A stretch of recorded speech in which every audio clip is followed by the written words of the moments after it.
Hello, everybody. Hello, welcome, people from all around the world. Welcome to the very, very many of you that come every time. Welcome to Responsible Gaming. This is Ominous. We're going to do today the spoiler review of Eldritch Moon. It just dropped, so we need to do that. It's also 11 in the morning on a Saturday, which is virtually breaking dawn. So it's gonna be a breakfast review. I like resting on the weekends. So just gonna do it all. I'm gonna talk limited, I guess, most of the time. I might say a couple things about constructed, but I'm really no specialist. I really prefer playing limited, so I'll have better opinions of that. I'll probably do a bunch of references to the Giants as well, because I love doing this for the pre-release. And we should just get right into it. I'm not gonna spend a ton of time on the cards because there's a bunch of them, and I think I'm gonna be doing the whole of it this morning if I can. Though to split the videos on YouTube, let's announce every time I do a caller. I'll do a little intro. Let's get straight into it. So first we got Blessed Alliance. That's one of the pre spoilers. People have seen it. So this guy says pay 2 instant speed, choose 1 or more, target player gets 4 life, untap up to 2 creature, target opponent sacrifice an attacking creature. You can pay 4 for 2 of those, you can pay 6 for 3 of those. I'm gonna skip the pay for life for limited because you never know when it's helpful. I'm gonna try and think of 2 untap 2 creatures, not fantastic. 2 target opponent sacrifice an attacking creature, acceptable. 4 untap 2, target opponent sacrifice 1, pretty good. That being said, they will know what you untap, so I don't think it compounds and it gets much worse. It gets worse obviously, but they will know what to sacrifice, supposedly, based on your 2 untap creatures. 6 to have an extra 4 life, sure. I mean, sometimes it helps you. So I like it, it's pretty good. It's an uncommon combat trick, so removal combat trick-ish. I also have toasts, so cheers. And moving straight on to Borrowed Grace. Instant speed, 3 mana, +2/+2 to all your creatures, +1/+2 if you pay another 2. You can also just pay 3 to get the +1/+2. It's probably fine. You probably need lots of creatures.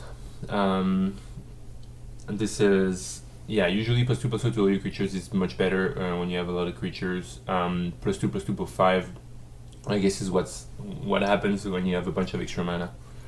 So I think it's fine. It depends how many token strategies or how many decks are going to have a ton of creatures. White decks, I'm assuming. So if you have an aggressive deck, that's probably alright. I don't know if there's better ones. Depends what you have access to.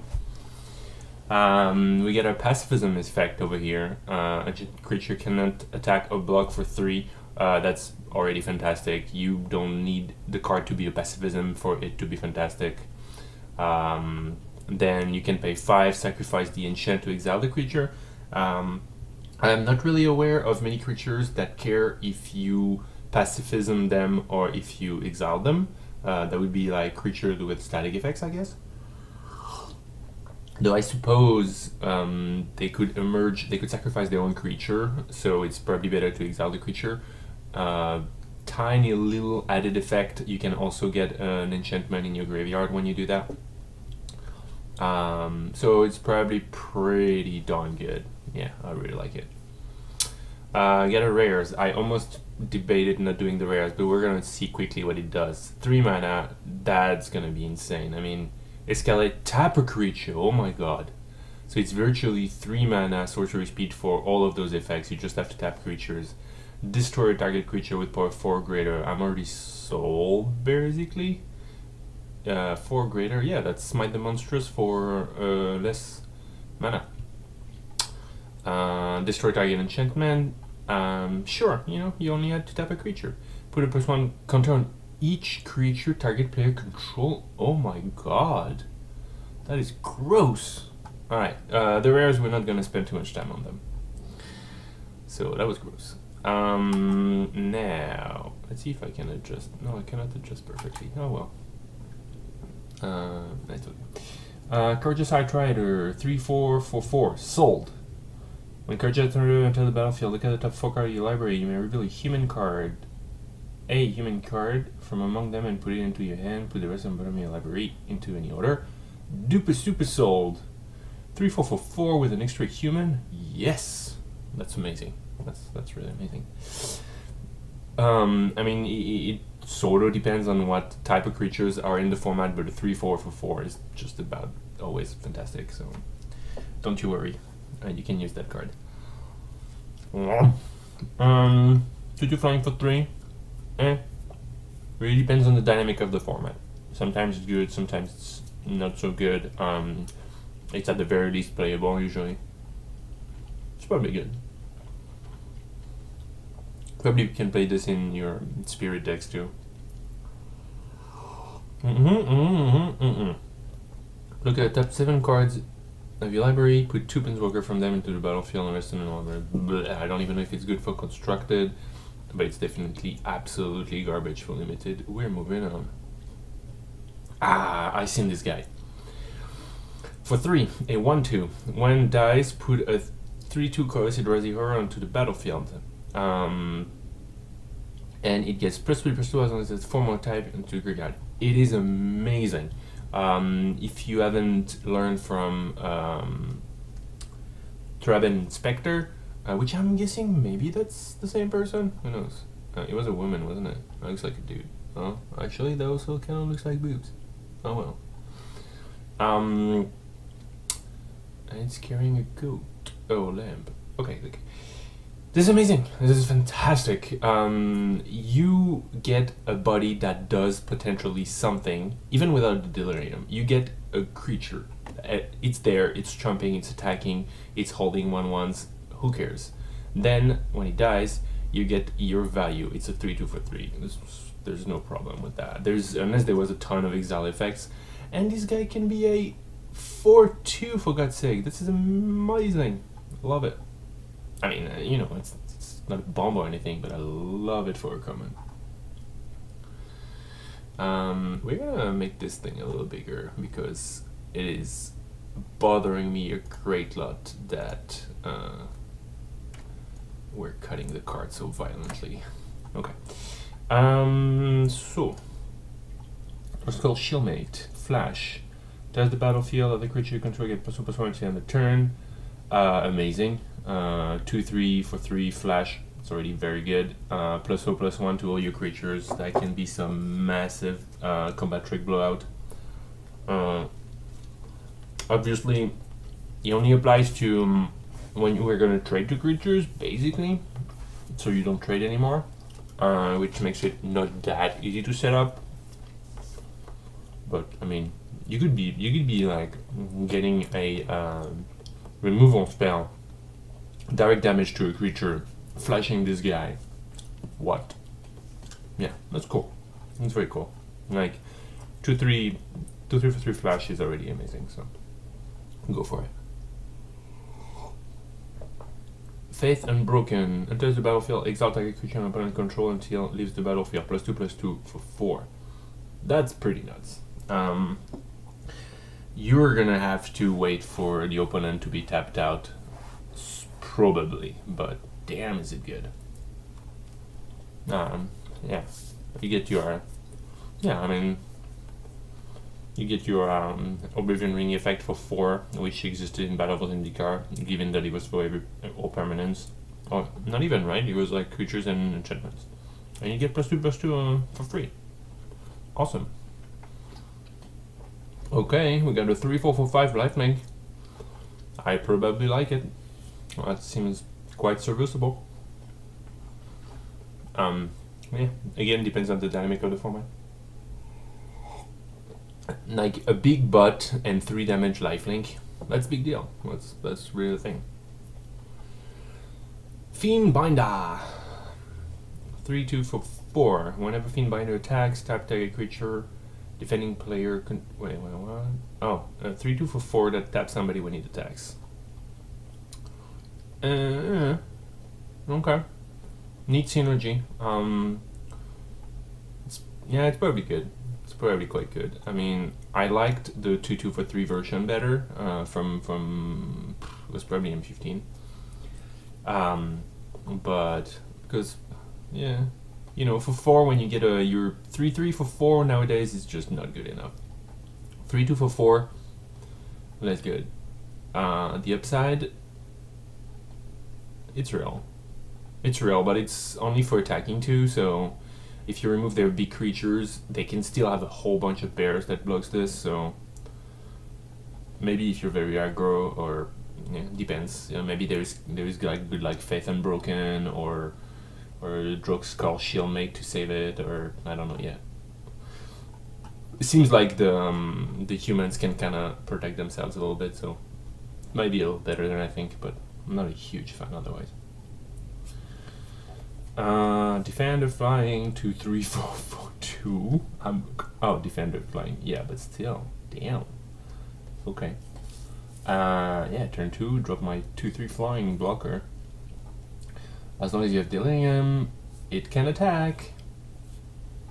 Okay, that's a weird Delirium. I mean, that's a fine limited, I guess, because the 2/3 flyer is still relevant in the late game, but Delirium is going to wait for you to have 4 types of creatures. It's going to take a while, and in the late game, it's only going to be a 2/3 flyer. But let's say a 2/3 flyer is relevant, so I like the guy. Good stuff. Target creature gets +2/+6 until end of turn and can block any number of creatures this turn. That can be pretty darn mean. You can see this as a combat trick, so to gain a combat, obviously it's a 4 mana, so it's not as fantastic, but still playable. But the thing is, combat trick eats a creature from the opponent, right? This guy is gonna potentially let you eat several. If you have like this guy, 3/4 lifelink, and all of a sudden you get a 5/10 lifelink that can block 2 creatures, you can probably eat 2 of them. And you could have bigger than 3/4 to begin with, so it's probably alright. I mean, I don't want a ton of 4 mana combat tricks in my deck, obviously, but I would definitely try this guy out. And we get the Guardian of Pilgrims. When enters the battlefield, target creature get +1/+1 until end of turn. It's a 2/2 for 2. Sure, that existed before.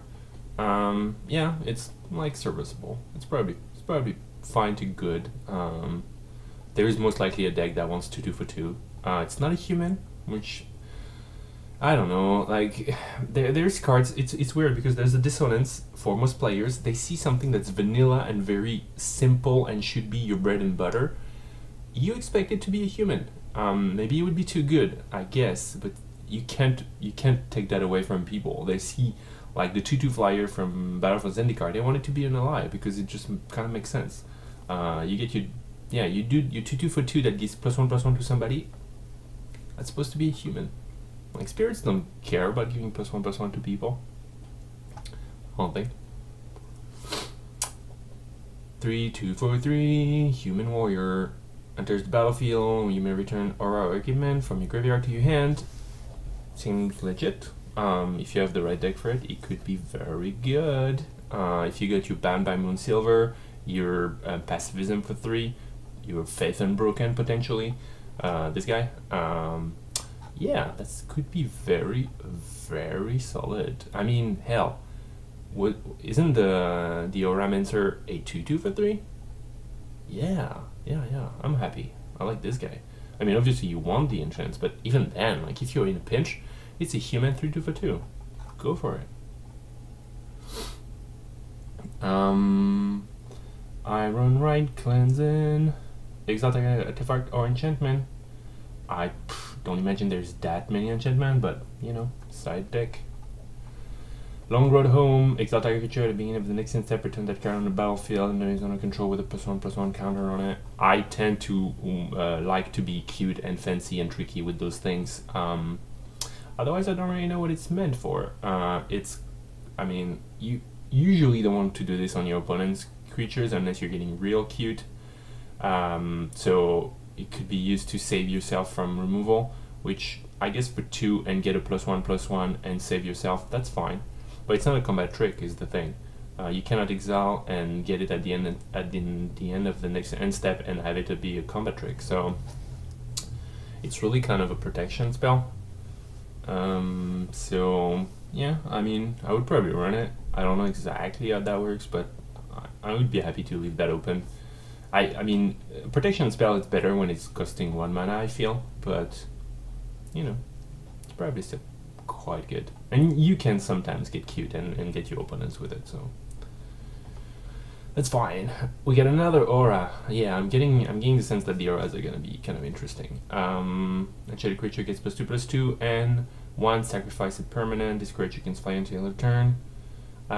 It's kind of weird. I mean, it's good for the end game. If you have a big guy, you can start sacking lands and just finish the game right then and there. So it's already a thing. I would most likely play this if I was playing a heavy enchantment deck, I think, or perhaps into a giant because the games tend to go long. I don't know at all that I would play it in a regular limited game, but I might be wrong about that. It's the kind of thing that I wouldn't try right off the bat, and I would just have the environment figure it out for me and tell me, yes, you do that. I don't love the idea of, I mean, 2/2 +2/+2 for 2 is and then sack a permanent. You can really only do that many times. If you're extremely aggro, I guess, maybe, but then you start sacking your lands early and you get a removal and you're very, very sad. Because it's a 3/4/1. If you go put that on a creature and then sack a land, attack, and you get a removal, yeah, you're down to 3 cards. Peace of Mind. Discard a card, gain 3 life. I am not aware of some particularly flagrant white madness theme so far, so that sounds weird, but I could be wrong. I mean, hell, in many cases I like better to discard a card to tap an opponent's creature, and that comes on a human creature in Shadow over Innistrad, and it's mostly not very well played. So I don't know. If there is madness in white, sure. Yeah, that sounds kind of funky. Providence. Reveal. You may reveal this card from your opening hand. If you do, at the beginning of the first keep, you life total becomes 26, and then you can cast it for your life total to become 26. Super duper weird, pretty shitty in Two-Headed Giant. Though, is it that bad? I think it's that bad. In Two-Headed Giant, it just diminishes your life total when you have it on your opening hand, which just is complete garbage. But when you go down to like 5-ish, you can gain 20 life. There was an angel that did something like this, and I mean, unless you're in a very specific situation, it's not gonna save you the game, so nah, don't love it. We got a Fog by non-humans though, which if you have a human deck is probably fantastical. So yeah, play it in humans decks. Boom, moving on. Another rare, 3/4 for 4, a 2/3 for 4, another creature enters the battlefield, it gets +1/+1 at the end of the turn, exile a creature from your graveyard, put the 1/1. It's a good card. I don't know exactly how good, but we're not here for rare, so moving on. It's a good card. 2/1 flying for 2, sacrifice it, creatures you control get indestructible until the end of turn. Seems amazing. Yeah, it's a rare. Seagull's Head. You may cast auras and equipment spells of the Dead Flash. Whenever an equipment enters the battlefield under your control, you may attach it to target creature you control. Yes, I mean, again, if you have a ton of auras, the equipments were pretty good as well in Shadow over Innistrad, so try it. It's build around. Yeah, I would try it. I'm ready to use a slot to do that kind of funky things. We're here to have fun. That sounds very fun to me. Tap target non-human creature. Yeah, it's probably fine. There is gonna be times where you just are cursing to yourself that it's non-human, but that's life. A tapper 1/2 for 2 tapper with only 1 mana cost is not something you should have. So, I mean, it would be fantastic. So non-human, deal with it. Put 2 1/1 spirit creatures with flying into the battlefield, again 2 life for 4. It's a sorcery. Weird. Not really, no. Unless you're really going in the token strategy. Well, I mean, it's flyers, so. Yeah, it's flyers. We've come a long way from Lingering Souls, though, haven't we? Yeah, I guess maybe it's serviceable. Depends what your curve is, and if you think you could help a couple flyers to kind of win the game. We get here a 2/2 for 2, a 2/1 for 2 playable. When he attacks, he get +1/+2 until end turn. Oh, that's the opposite of the other guy in red. So it's a 2/1 in defense. It's a 2/3 for 2 in attack. Which is weird. Like, it's attacking makes him more resistant. It's kind of a mind bender. Yeah, I mean 2/3 for 2 in attack. 2/1 for 2 in defense. You don't really want to have to defend with your 2-drops, but when you do, you don't really expect them to have 3 attack to trade up. So it's probably fine. You cannot block like 1/1s and etc., but such is life. Damn, this is still not good enough, is it? Edit scene. Okay. So one more. 4/3 fire for 6. It's an uncommon. When you enter the battlefield, tap all creatures your opponents control. Sure. That could be a fine alpha strike. Like it in Two-Headed Giant 2. Yeah, it's kind of awesome actually. 4 power for 6 is slightly on the low side, but really only slightly. You're kind of always happy to get 4 power in the air. So tap all creatures, alpha strike, maybe you win. Yeah, it's like a falter effect, so yeah, go for it. Thalia, Heretic Cathar, amazing and constructed. 3/2 for 3 first strike in limited. Non-basic land. Creatures, very relevant in limited. Love it, amazing. Thalia's Lancer, 4/4 for strike for 5, very good. Fetch a legendary card, most likely to do nothing in limited. 4/4 for strike for 5 though. Go for it. Love it. We got our last white creature right now. The last white creature is a 1/1 for 1. Pay 2, discard a card, put a 1/1 human soldier onto the battlefield. You need probably maybe some madness, most likely some human synergies. I don't love it, the same as the other madness guy. If we see more madness stuff, then sure, why not? But I don't know that there is white madness in particular. So yeah, that's it for white. Pretty solid as far as I can tell. Yeah, I like it. Considering that we're only in one color out of everything, we're gonna go fast. So yeah, like I said, I like the white. We're gonna shut down this video for the YouTubes. I'm gonna go get myself a little bit more coffee, and we're gonna be back for blue. It's gonna take like 15 seconds. See you from the blue.